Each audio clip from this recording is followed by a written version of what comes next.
Hi everybody, it's Honest John again. Last week, the Taliban tried to kill a 14-year-old girl in Pakistan. Her name is Malala Yousafzai. And her crime is that she wanted to go to school. She wanted to learn things. She wanted to be a useful person in society. And for the so-called men of the Taliban, this is un-Islamic and punishable by death. And these scum have also done things like throwing acid in the faces of women who won't wear a veil. To them, Allah is the God of ignorance, or at least the God who loves ignorance.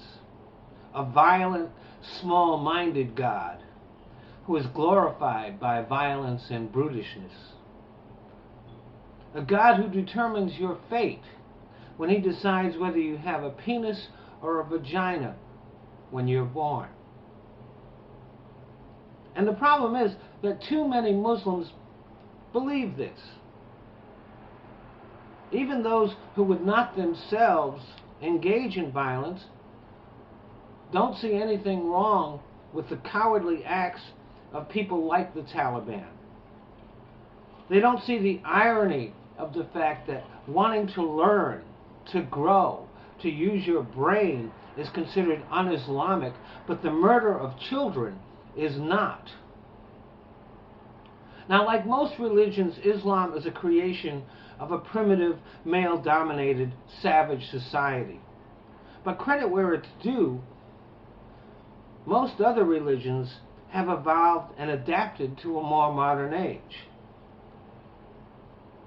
Islam, to a large extent, has not. But before you get too carried away with that, it is important to remember that there are a lot of Christians who would like to drag us back to those primitive times also. And one of them is a vice presidential candidate on the Republican ticket. Religion as a whole, and religious extremism in particular, appeals to our primitive side, to our fear and insecurity.